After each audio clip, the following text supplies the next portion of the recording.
Où sont ces femmes?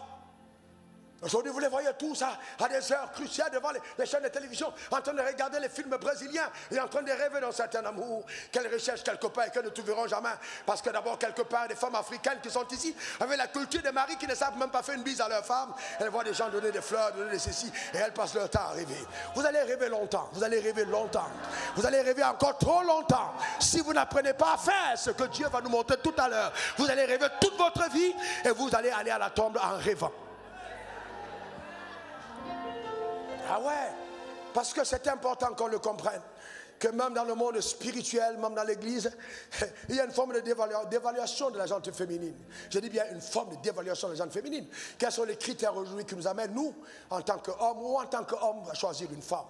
Et femme, quel est le critère qui t'amène toi à choisir un homme? Qu'est-ce que tu recherches à un homme? Est-ce que tu recherches vraiment quelqu'un qui a une destinée que tu peux aider? Ou tu recherches quelqu'un qui sera, voyez-vous, une forme d'abri pour camoufler ta paresse?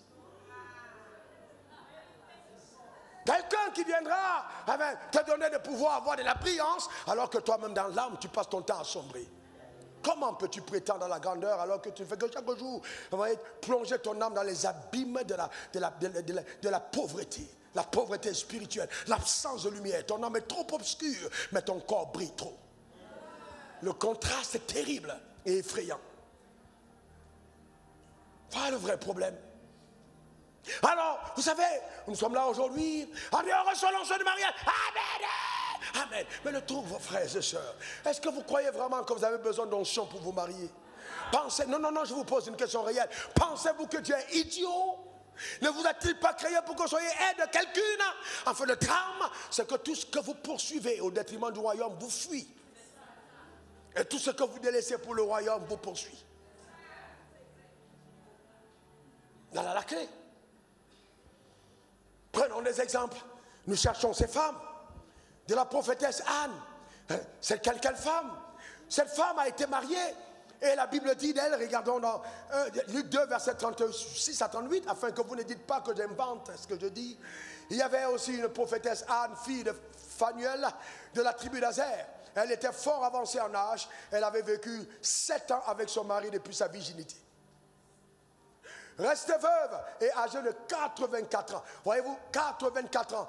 Elle ne quittait pas le temple et elle servait Dieu nuit et jour dans le jeûne et dans la prière. Voyez-vous, cette femme est restée, bon, c'est puissant, verset 38. Étant survenue elle aussi à cette même heure, elle était prophétiquement à l'aide. À cette même heure, elle louait Dieu et parlait de Jésus à tous ceux qui attendaient la délivrance de Jérusalem. Quelle femme de prière! On se mariait à cette époque-là entre 15 et 20 ans. Donc cette femme, si elle a fait 7 ans de mariage, on va dire entre 25 ans ou 27 ans. Mais donc ça veut dire qu'elle est restée 50 ans environ veuve. Veuve, 50 ans, donc elle était encore jeune et belle. Hein? Elle n'est pas allée dans les retraites pour dire il faut que je me remarie. Mais cette femme a pensé à l'appel de Dieu sur sa vie et elle a resté dans le temps de la prière et le jeûne. Et pendant 50 ans, pratiquement, priant pour une seule chose, l'avènement du Messie. Où sont ce type de femmes capables de porter le projet de Dieu au détriment de leur propre vie? Porter la croix n'est pas masculin, porter la croix est humain. Toutes les personnes que Dieu a créées à l'image, sans leur ressemblance, sont appelées à faire des sacrifices. Ne croyez pas, mesdames, que le sacrifice est masculin et que vous êtes les sangsues du succès. Non, vous êtes participatif, vous devez vous-même aussi vous investir là-dedans. C'est très important. Est-ce que quelqu'un comprend de quoi je parle? Elle a prié, elle a intercédé. Et Siméon, qui est venu et qui a reconnu l'enfant, qui a béni les parents, et puis vous voyez, béni l'enfant. Alors Anne, la prophétesse, arrive. En fait, c'était les parents spirituels de Jésus. C'est eux qui ont intercédé, qui ont engendré Jésus dans la prière. Ils ont prié et Jésus est né. Ils ont prié et Marie et Joseph ont porté leur bébé. Mesdames, mesdemoiselles, écoutez-moi attentivement. Vos prières sont tellement puissantes que certaines personnes de cette église n'attendent que vos prières pour porter leurs promesses. Donne-moi encore ton meilleur amen. Dis encore amen. Nous ne pouvons rien engendrer sans prier. On ne peut rien engendrer sans prier. C'est important de prier. Où sont donc ces femmes qui ont appris à porter les fardeaux de Dieu? Est-ce que Dieu peut te faire confiance? Est-ce que Dieu peut te confier ses projets? Est-ce que Dieu peut compter sur toi pour mener à l'existence dans ta génération quelque chose qui dépend de lui, mais par toi? Est-ce que Dieu peut compter sur toi? Ou tu seras trop occupé aux choses qui corrompent les femmes de cette génération?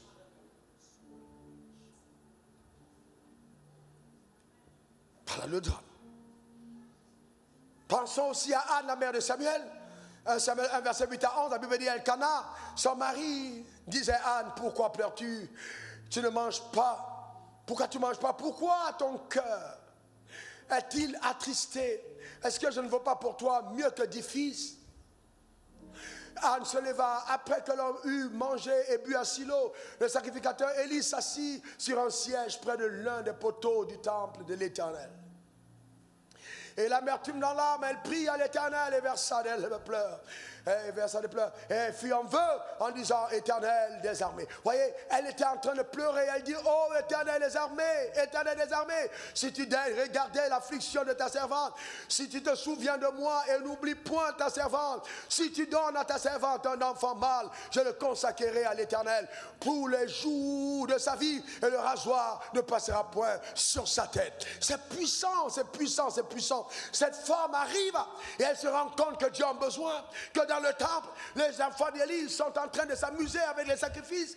Ils jouent au temple. Et elle dit non. C'est vrai, j'avais besoin d'un enfant, mais c'est terminé, je ne cherche plus un enfant, je cherche un prophète pour Dieu. Elle dit Dieu, c'est vrai, j'ai besoin d'un enfant, mais s'il te plaît, je ne peux pas voir des choses comme ça et être tranquille. Il faut que quelque chose se passe ici. Ta parole se fera. Donne-moi un enfant, je te donne un prophète. Voilà une femme. Est-ce que vous savez que souvent, dans nos vies de femmes ou notre vie d'être humain, il y a des choses qui ne marchent pas parce que Dieu veut que nos cœurs se redressent. Qui sait ce qui est arrivé au mari de la première femme, Anne? Peut-être qu'il était mort naturellement, peut-être même qu'il avait été précipité de l'autre côté, parce que Dieu savait que si cet homme était resté avec Anne, Anne n'allait plus jamais prier. Jamais prier. Il a dit petit, 7 ans tu es marié, maintenant tu peux revenir, laisse ma fille faire son travail. Vous savez, certaines personnes d'entre nous oppressons la destinée des femmes, mais il y a des femmes qui ont des étoiles particulières. Si tu joues avec sa destinée, tu peux mourir avant ton heure. Parce que Dieu dépend d'elle. Tu l'as trouvé en feu. Ne cours pas le risque de la refroidir. Le ciel peut te traiter de façon terrible. Il faut faire attention. Dieu est jaloux des plans et des projets qui les rattachent à la vie des gens. Où sont donc ces femmes? Ces femmes comme ces Anne, où sont-elles? Et Jésus même en parlant de la prière et de l'instance, la capacité à prier pour des résultats importants. Il va prendre l'exemple d'une autre veuve. Luc 18, verset 1 à 8. La Bible dit, Jésus leur a adressé une parabole pour montrer qu'il faut toujours prier. Et ne jamais point se relâcher. Regardez ce que Jésus a fait. Il dit, il y avait dans une ville, un juge qui ne craignait point Dieu et qui n'avait d'égard pour personne. Cependant, il y avait aussi dans cette ville une veuve qui venait à lui dire, fais-moi justice de ma partie adverse. Vous voyez-vous qu'il n'a pas dit un homme, mais il dit une femme. Mais si Jésus prend l'exemple d'une femme en disant, parlant d'intercession, ça veut dire que la femme a une capacité à prier terrible. Et que je crois aujourd'hui, beaucoup de femmes n'utilisent pas cet art. Beaucoup. Parce qu'elles sont tellement distraites. Soit ce sont les talons qui sont trop hauts, soit ce sont les cheveux qui chauffent trop. Mais il y a quelque chose qui empêche nos femmes de prier. Mais il faut que la femme retrouve sa place dans la prière. Où sont ces femmes capables d'apporter un réveil? Où sont ces femmes? Je cherche ces femmes. Je cherche cette femme. Et ce message vient ce matin peut-être parce que tu es cette femme. Tu es cette femme. Donc cette génération a besoin pour apporter un changement radical. Tu es cette femme. Parce qu'il ne faut pas croire que tu es venu sur la terre accompagner les autres. Tu es cette femme. Écoute, mettons la suite. Regardez ce que Jésus va dire par la suite. Ok? Pendant longtemps, il refusa. Mais ensuite, il dit en lui-même, quoique je ne craigne point Dieu et que je n'ai d'égard pour personne. Néanmoins, parce que cette femme m'importune, je lui ferai justice afin qu'elle ne vienne pas sans cesse me rompre la tête. Eh bien, le Seigneur a ajouté, entendant ce que dit le juge unique. Entendez, c'est le Seigneur qui dit, entendez ce qu'il a dit. Regardez la suite, ok? Et Dieu fera-t-il pas justice à ses élus qui crient à lui jour et nuit? Alors je vais te demander, toi qui te plains de ton mari qui rentre tard, de ton mari qui boit dans les bars, de ton mari qui va à gauche à droite, je vais te poser une question. As-tu posé ce problème à Dieu? Est-ce que Dieu t'a trouvé au lieu de la prière? Est-ce que Dieu t'a trouvé? Tu es devenu spécialiste de commérage, tu es dans les affairages. Tes amitiés, c'est toujours pour parler à mal des autres. Alors que Dieu t'attend au lieu de la prière. Tu mets le parfum, mais tu pues spirituellement. Parce que tu dégages une odeur de putréfaction. Tu es décomposé spirituellement. Tu n'as pas la gloire que tu devrais avoir. Parce que dans la prière, seul dans la prière, Dieu est capable de restaurer ta joie de vivre. Regardez le verset qui suit au verset 8. Voyez-vous, et je vous le dis, il leur fera promptement justice, mais quand le Fils de l'homme viendra, trouvera-t-il la foi sur la terre? Donc, vous voyez, là, Jésus nous montre véritablement que la foi sur la terre se fera rare, parce que justement, on n'aura plus d'intercesseurs, des personnes qui vont se tenir devant le trône de Dieu pour appeler la manifestation de sa volonté. Mais il prend la femme, pour exemple, femme. Où sont ces femmes dont Jésus parle aujourd'hui? Où est cette femme aujourd'hui? Vous savez, c'est terrible, voyez-vous, c'est terrible. Aujourd'hui, les femmes, on a la culture de l'apparence, la culture de la beauté, le charme apparent. On arrive à l'église, on met la pression sur son mari, on veut une nouvelle robe, on veut une nouvelle chaussure, on veut une nouvelle ceci. Mais quelle est la dernière fois où tu as une dernière révélation? Combien de fois es-tu resté dans la présence de Dieu et tu es sorti de là avec son odeur? Combien de fois? Combien de fois? Combien de fois? Combien de fois? Comment peux-tu mettre la pression sur un homme en pensant qu'il te rendra heureux? Tu te trompes, aucun homme ne peut te rendre heureux. Tu te trompes, madame, tu es tellement complexe qu'il n'y a que Dieu pour te combler. Donc si tu n'es pas dans sa présence, tu perds le temps. Tu vas te plaindre toujours avec l'âme qui sera toujours tourmentée parce que tu n'as pas compris ce que tu as fait, c'est de prier. Tu n'es pas un objet sexuel. Arrête de te définir par tes charmes apparents. Tu as tellement de valeur, tellement plus, qu'il faut arrêter ça. Il faut aller plus loin que ça. Ce que Dieu a mis en toi, ces dons et ces talents, tu vas arriver à manifestation. Tu dois être à même de donner à ta génération quelque chose. Je ne sais pas ce qui te concerne. Peut-être que tu as perdu ton mari. Mais c'est quoi le fait que tu aies perdu ton mari? Cette femme avait 25 ans, 26 ans, 27 ans. Elle est restée pendant 50 ans au temps. Que vaut l'éternité, le temps devant l'éternité? Arrêtons des choses qui sont puériles. Arrêtons des choses qui sont puériles. Il est important que nous allons dans les dimensions spirituelles. Jeune homme, tu n'es pas encore marié, je te mets en garde. Je te mets vraiment en garde dans cette génération. Oh, combien terrible! Je te mets en garde parce que l'église est dans la corruption totale. Je te mets en garde. N'épouse pas une femme parce qu'elle est claire. N'épouse pas une femme parce qu'elle est noire. N'épouse pas une femme parce qu'elle est en forme. N'épouse pas parce qu'elle est skinny, mince. N'épouse pas une femme à cause de cela. Épouse une femme parce que tu as été à même de voir au-delà d'elle, au-delà de son apparence, voir les os des os et chair de chair. Va à l'intérieur pour discerner la personne qui est dedans. Sinon, je te garantis, il serait préférable pour toi d'avoir la carie toute ta vie. Parce que vous savez, aujourd'hui, on est dans une génération de flatterie, où on est en train de prophétiser. Oh ma soeur, je te vois. Oh ma soeur, je te vois. Oh ma frère. Arrêtez d'aller dans les endroits où on vous trompe, on vous séduit. Il faut faire face à la vérité. Faites face à la vérité. Arrêtez d'être trompé, d'être manipulé. Votre destinée dépend de vous-même. La femme qui perdait le sang pendant 12 ans n'a pas dit seulement à mon mari, trouve-moi les meilleurs médecins, trouve-moi les meilleurs médecins. Elle s'est dit en elle-même. Il y a des moments où tu dois comprendre que ça dépend de toi. Ce n'est ni ton mari, ni ton pasteur, ça dépend de toi. Elle s'est dit en elle-même, si je puis toucher le vêtement, je serai guéri. Où sont ces femmes capables d'arrêter les hémorragies qui ont duré 12 ans?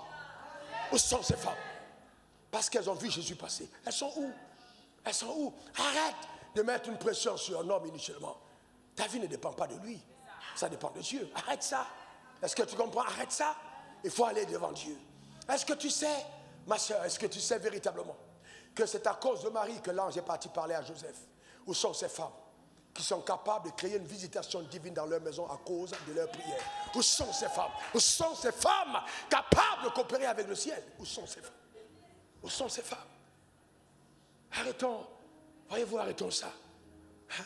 Aujourd'hui, je vais te présenter une soeur parce qu'elle a des formes. C'est vrai, la beauté, c'est vrai, c'est super. Mais Mardoché a dit à Esther, ne pense pas que c'est pour la vanité que tu es ici au poste. Hein. Si tu ne fais pas attention, Dieu va susciter quelqu'un d'autre. Tu es là parce qu'il y a le peuple d'Israël à délivrer. Tout don que Dieu te donne, même si ce don de la beauté, devra servir aux intérêts du royaume. Il ne faut pas oublier que plus belle que toi se trouve dans les bars et dans les rues. Amen. Ils sont des prostituées. Donc arrête de faire le petit malin pour une beauté qui va s'effacer bientôt. Et une frère dit en tout cas ça va s'effacer mais pour le moment je règne. C'est ton problème. D'accord? Donc c'est très important. Amen. C'est très important. Donc, il est important, frère. Il est important. Amen. Demande à ton voisin, mais où sont ces femmes? Où sont ces femmes? Où sont ces femmes? Où sont ces femmes? Eh bien, regardez dans Hébreux 11, 31. Ah, ça c'est puissant. Hébreux 11, 31.